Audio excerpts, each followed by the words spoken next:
So, congratulations. You were born a polar bear. Huge mistake. But you didn't get a say in it, did you? One moment you were non-existent, and the next, you're gasping for air in an ice-cold snow den, completely blind, naked, except for a pathetic excuse for fur, and roughly the size of a loaf of bread. Not exactly the grand entrance you were hoping for. At just half a kilogram, you have the survival instincts of a potato and can barely move. But lucky for you, your mother is the ultimate unpaid bodyguard, milk supplier, and personal heater. The catch? You're stuck inside this freezing little bunker for the next 3 months with zero entertainment. Unless you count suckling on your mom's fat-loaded milk like some kind of desperate gym bro on a protein binge. Meanwhile, she is starving just to keep you alive. What a champ. Then one day, it happens. You poke your tiny nose out of the den, ready to finally see the world. You step outside, expecting something. Maybe a lush paradise, maybe some friendly neighbors. Nope. Just snow. Infinite, soul-crushing whiteness as far as your tiny bare eyes can see. It's like stepping into an untextured video game.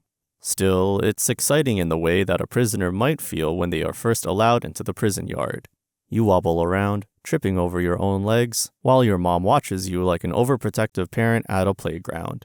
You think you are playing, but really, you're just a future orphan in training. Because out here, everything wants to kill you. The moment you start getting the hang of this whole being a bear thing, your mother decides it's time to go for a long march in hunt of food. You see, she has been starving for months, and now she is dangerously close to turning into a rug. So she drags you and your sibling, oh yeah, I forgot to mention, you might have a sibling, on a multi-mile trek through the Arctic wasteland in search of food. This journey is a high-stakes frostbitten version of the Hunger Games, except instead of fighting for survival, you are just desperately not dying. Your tiny legs sink into the snow with every step. Your useless fur provides the insulation power of a wet tissue paper. And if you fall behind, too bad. No one's carrying you. Your mom has exactly zero patience for weakness. If you collapse, well, congratulations. You just became part of the food chain. And let's talk about the food chain for a second.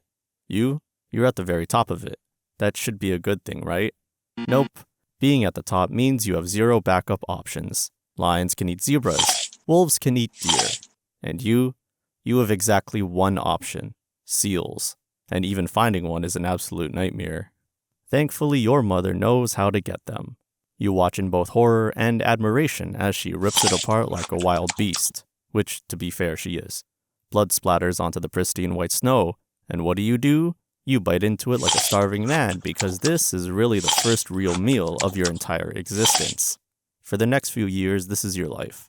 Freezing, starving, marching, starving again, watching your mother do all the work, starving some more, learning how to kill, still starving. And then one day, just when you think you might actually have a handle on things, your mother pulls the most dreaded move.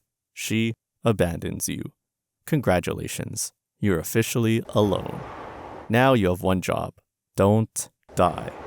At this point, you're around 2 to 3 years old, roughly the size of a small car, and 100% incompetent. You have no idea how to hunt properly. You are still terrible at walking long distances, and the ice is literally melting beneath your feet thanks to climate change.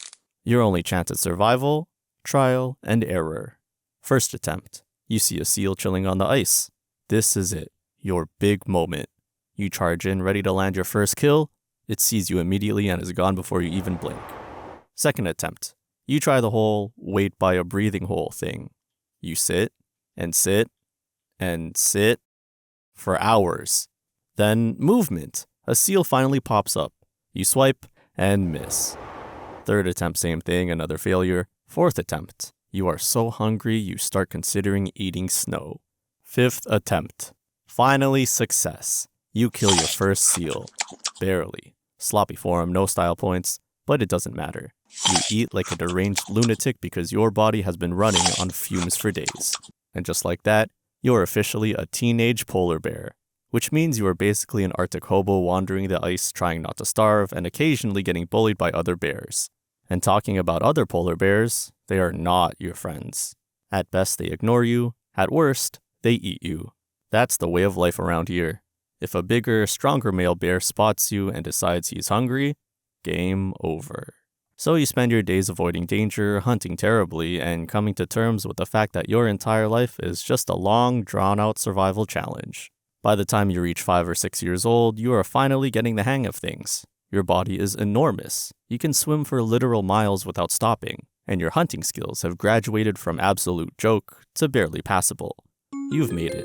You are now an adult polar bear, and that does not mean anything fancy. Your life is still a nightmare, just in slightly different ways. So here you are, a full-grown apex predator of the Arctic. You are literally a snow-covered tank of muscle and hunger built to dominate your frozen kingdom. But you soon realize that your kingdom is disappearing. The ice is melting, the seals are harder to catch, and worst of all, you now have responsibilities. If you're a male, you have to fight other males for the privilege of mating. And when I say fight, I don't mean a casual shoving match. I mean full-on, bone-cracking, flesh-ripping brawls with another 1,000-pound carnivore who also skipped breakfast. The winner gets a chance to pass on his genes. The loser probably gets eaten.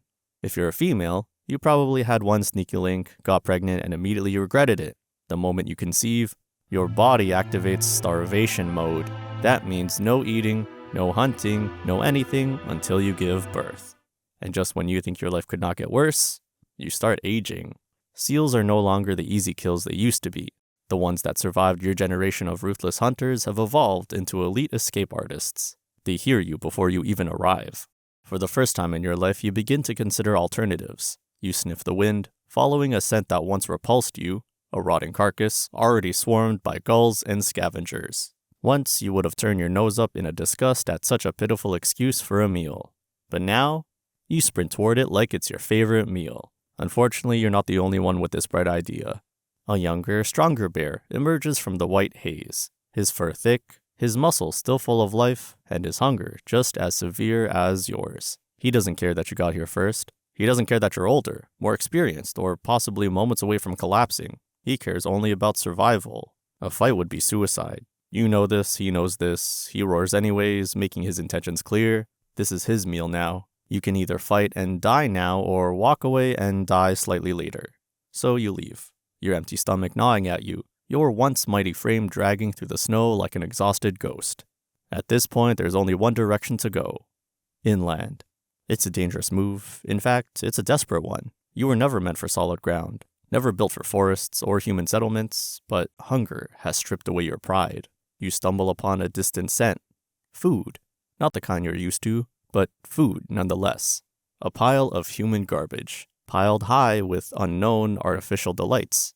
The smell is overwhelming, with a strange cocktail of decay and chemical preservatives. You dig through it, shoving whatever you can into your mouth. Plastic, rancid meat, basically things you were never meant to consume. And then, you hear it. A sharp noise followed by a distant voice. The smell of humans is close. Too close. You lift your head, eyes locking onto something you have only seen from afar. A gun. The sound erupts before you even understand what's happening. You don't even realize you've been shot. You exhale, a deep, shuddering breath that vanishes into the air like it was never there at all.